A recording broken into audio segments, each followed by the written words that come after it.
Can you save money by buying the iPad 8 and still get everything you need, or will you regret not spending more and buying the iPad Air 4? In this long-term comparison, I'm going to focus on real-life use and the things that actually matter when you're using an iPad. There's also one thing that you absolutely need to be aware of, and I'll make sure to point it out when we get there. Throughout this video, I'm going to ask you a few simple questions, and then when we get to the end, we'll look at your answers and you'll be able to choose. What's up, Sagi here, and welcome to another Tech Gear Talk. I want to start out talking about size, and there are really two things we're looking at. The size of the device in terms of portability, and then the size of the display. As far as portability, these are virtually identical in size. So when you put them in a bag or when you're handling them, you're not really going to notice a meaningful difference in either size or weight. Now, I've used both of these a lot, and there was never a time when I was picking between them and my choice came down to the size of the device. With the 12.9-inch iPad Pro, there are times where I just don't want something this big, or maybe I do want a larger display, but between these two, there just isn't enough of a difference. Then there's the size of the display itself. So because the iPad Air 4 has smaller bezels, we're getting a 10.9-inch display versus the 10.2-inch display on the iPad 8, even though the footprint isn't any bigger. Here's how this plays out in real life. Because I have both of them, I usually grab the iPad Air 4. I also like the way it looks better with the same size bezel all the way around versus the larger bezel on the top and the bottom of the iPad 8. But I don't think that display size alone would be a reason for me to upgrade because I'm only really getting a little bit more height. Now, there are meaningful differences between the displays and one very important potential downside for the iPad Air 4, but the question for this section is, do you really need a slightly larger display? Now, moving on, as I mentioned, the display size is not the only difference. We're actually getting two different types of displays. We're looking at a Retina display on the iPad 8 and a Liquid Retina on the iPad Air 4. The iPad 8 also has a non-laminated display and the iPad Air 4 has a fully laminated display. That means that the display panel, the touch panel, and the cover glass are laminated into one piece of display and glass. From an aesthetic standpoint, it means that the image on the iPad 8 is going to look like it's under a sheet of glass. And on the iPad Air 4, the image is going to look like it's right at the top of the display. Now, you won't really notice this in the center of the display because there's no depth perception there. But when you look around the edges, the image on the iPad 8 almost looks like a photo with matting around it. There are definitely upsides to a fully laminated display, but also a downside, which I'll get to in a moment. From my real life experience when I'm watching content, surfing the web, working with productivity apps, or even playing games, I don't really notice a difference. But when I'm using the Apple Pencil, then it becomes more apparent. Because there's an air gap on the iPad 8, whether you're drawing or taking notes, the tip of the pencil doesn't look like it's touching the actual content that's being created. You can actually see the space. On the iPad Air 4, the tip of the pencil does look like it's touching the content, so it's a better overall drawing and note-taking experience. The downside of a fully laminated display has to do with the replacement cost. On a non-laminated display like the iPad Air 4, if you scratch or crack the cover glass, you can have just the glass replaced.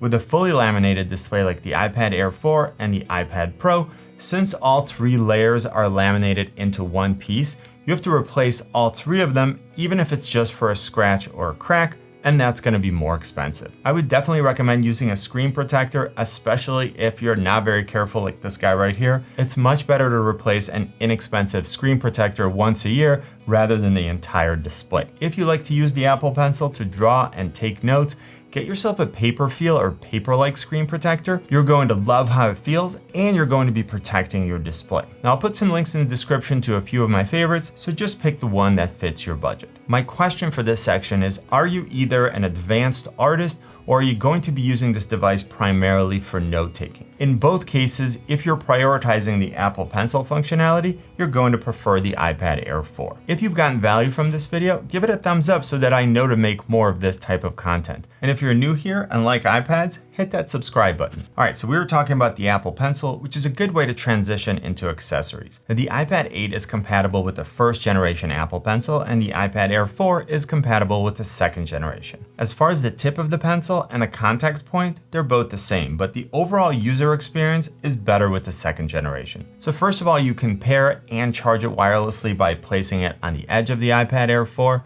And this is by far more convenient and safer than plugging the first generation Apple Pencil into the Lightning port of the iPad 8. Second, I like the flat edge because it's a little more stable in my hand and it doesn't roll off the desk.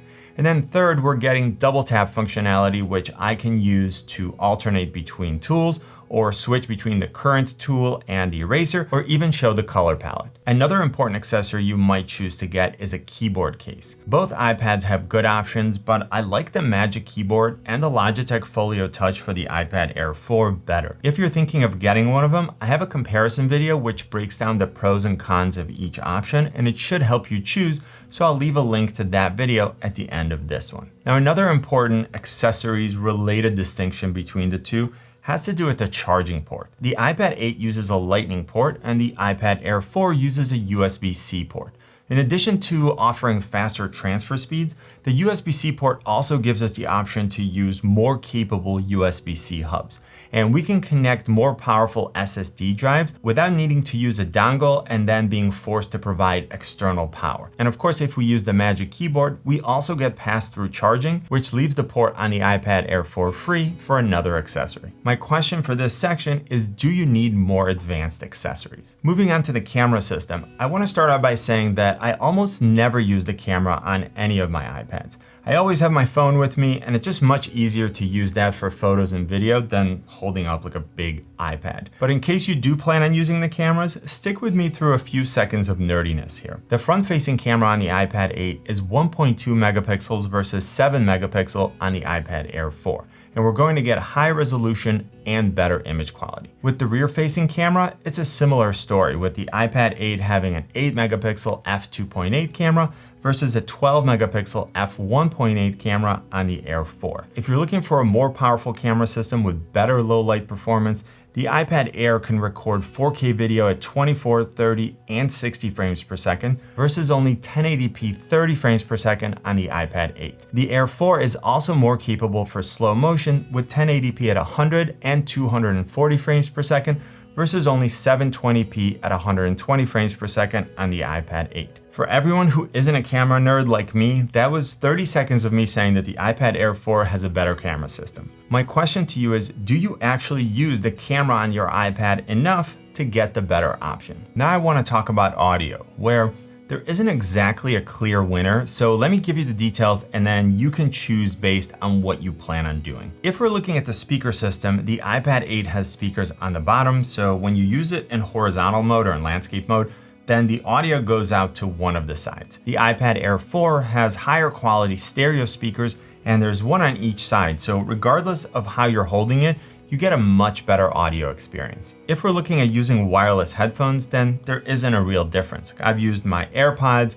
AirPods Pro, and every other Bluetooth headphone set that I have, and they all worked great with both iPads. Now, one advantage of the iPad 8 is that it still has a 3.5mm headphone jack, so you can use wired headphones for music or watching content, and you can use a wired headset for gaming, and that's something that I always do. Now I want to point out that you could still do that with the iPad Air 4, but you'll need a USB-C to 3.5mm adapter or a USB-C hub with a headphone jack. My question to you is, do you prefer better speakers or a built-in headphone jack? Before I get to storage and pricing options, which are very important, I want to very quickly talk about processing power. I didn't want to skip this section, but it's not usually something that I focus on, and let me explain why. The iPad Air 4 is a more powerful iPad than the iPad 8. That's not really even in question. It has a newer processor with the A14 Bionic chip versus A12 on the iPad 8. It also has more RAM with 4 GB versus 3 on the iPad 8. In my experience, for the majority of what I do on the iPad, there hasn't really been a meaningful difference in performance. Now, if you plan on doing photo and video editing, or you're working with other resource-intensive apps, or maybe you're playing more demanding games, then the iPad Air 4 would be the better option. So my question for you is, do you really need more processing power and more RAM for what you plan on doing? Now, let's look at the storage options and pricing. As usual, I'm going to use the Apple Store pricing because it's more standardized, but you can always get better prices by using the links in the description. The iPad 8 starts out at 32 gigabytes of internal storage for $329 and 128 gigs for $429. The iPad Air 4 comes with 64 gigs for $599 and 256 gigs for $749. Now I have a video where I talk about how much storage you actually need on an iPad.